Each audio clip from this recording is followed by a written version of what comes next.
બંધનભાઈ શું જોવો સેલની અંદર સેલ નથી મળતા અત્યારે એના મમ્મીને અંદર નથી આવવા દેતો છોકરો. હાલે મંથન હાલ દીપ આવી ગયા બેટા. હે મંથનભાઈ શું લેસન તમારું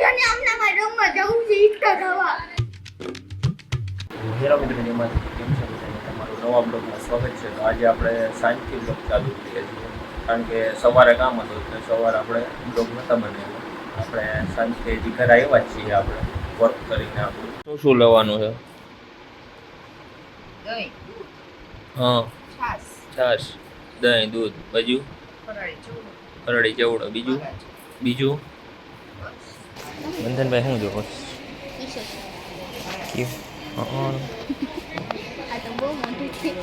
બેબી ટી શર્ટ હોય બંધન ક્યાં પહેરીને દેખાડતા કેવું લાગે બેબી ટી શર્ટ?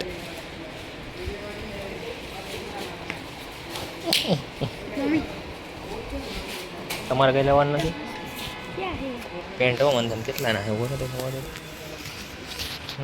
પેન્ટ એક 30 કમળ. શું ટી શર્ટ લેવાના છે?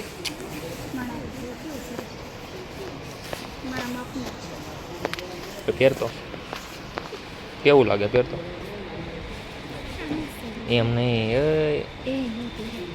હા પહેરી જો ને વાંધો નહીં પહેરી તો જો.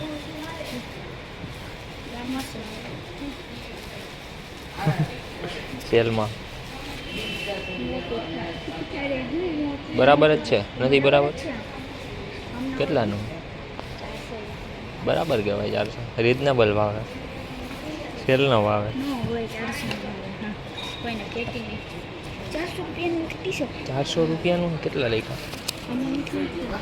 699 700 રૂપિયાનું હોય.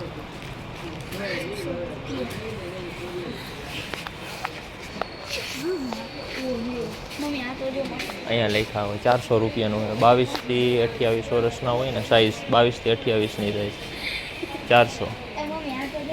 30 થી 36 ના 450. એ કેનું હોય? એ લેડીઝ કાર્ગો બેટા. તું લેડીઝ છો લઈ લ્યો. જોવો તો તમારે જોવો તો ને.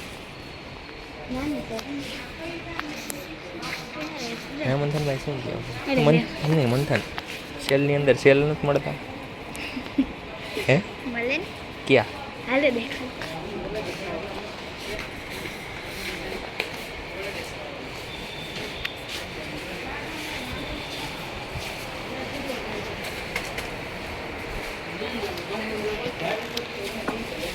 શોર્ટ્સ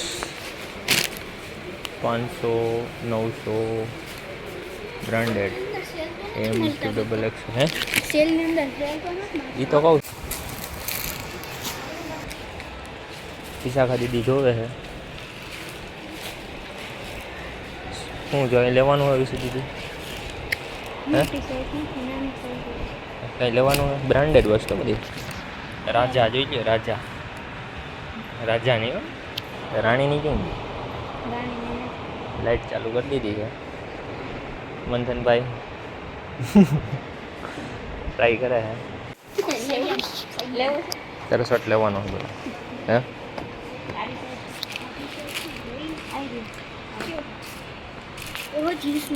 લેવાનું હોય તમારે?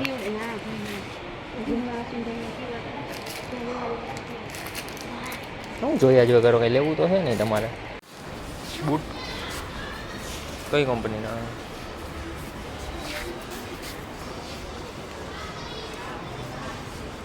ખબર નહીં. 1850 ના છે ખાલી મંથન. સાઈઝ 7 થી 12. તો મિત્રો બૂટ જોવે છે અને એની મમ્મી રોકે છે કે આટલા બધા મોંઘા બૂટ ન લેવાય.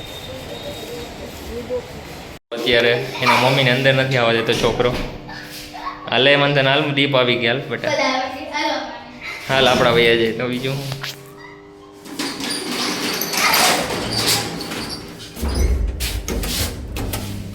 હું જાઉં તમે બેહો. હું જાઉં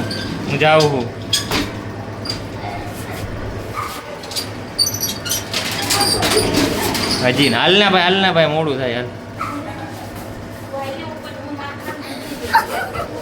મિત્રો અત્યારે મંથન હજી ગામમાંથી આવી સેલમાંથી સેલ લઈ અને ડાયરેક્ટ લેસન કરવા બેઠો છે એ બોર્ડ સાથે. શું કહેવું છે મંથનભાઈ તમારું? હેમંતનભાઈ શું લેસન તો લેસન વહેલું કરી લેવાય ને તો રમવા જવા મળત. તો મિત્રો અત્યારે બધો સામાન લેવા હતા પણ દહીં લેવાનું ભૂલાઈ ગયું તો આપણે હવે દહીં લેવા જઈએ છીએ. તો મિત્રો આપણે દહીં લઈ લીધું છે, ચાવી નથી નાખવાની બેટા. તો મિત્રો તમને અત્યારનો વ્યૂ દેખાડું. દાતાર અને ગિરનાર અત્યારે દેખાણા છે, પણ ગિરનાર તો એક નંબર વ્યૂ. સાચું કહેજે મંથન, કેવો વ્યૂ આવે છે? એક નંબર. તમે જોઈને તમે ખુશ થઈ જાઓ, તમારું દિલ ખુશ થઈ જાય. તો તમને હવે દેખાડું છું. ગિરનારનો વ્યૂ જુઓ તમે. આજે દેખાણો છે કારણ કે આસમાન સાફ, વાદળા નથી. અને દાતારનો વ્યૂ છે ને એક નંબર. કેવા લાગે? એક બાજુ વાદળો છે અને આ બાજુ હાવ આસમાન ખુલ્લું છે. આકાશમાં ઝીરી કઈ વાદળા નથી. જે છે એ થોડા ઘણા છે. અને મંથનભાઈ અહીંયા મોજ મસ્તી કરે છે. લેસન કમ્પ્લીટ થઈ ગયો છે એટલે હવે મોજ મસ્તી ચાલુ છે. શું કરે બટા? હે મંથનભાઈ? ફિટ રહેવાનું? મિત્રો તમે જોયું કે એ ફિટ રહેવા માટે શું શું કરે છે તમે જુઓ. જોયું ને તમે મિત્રો?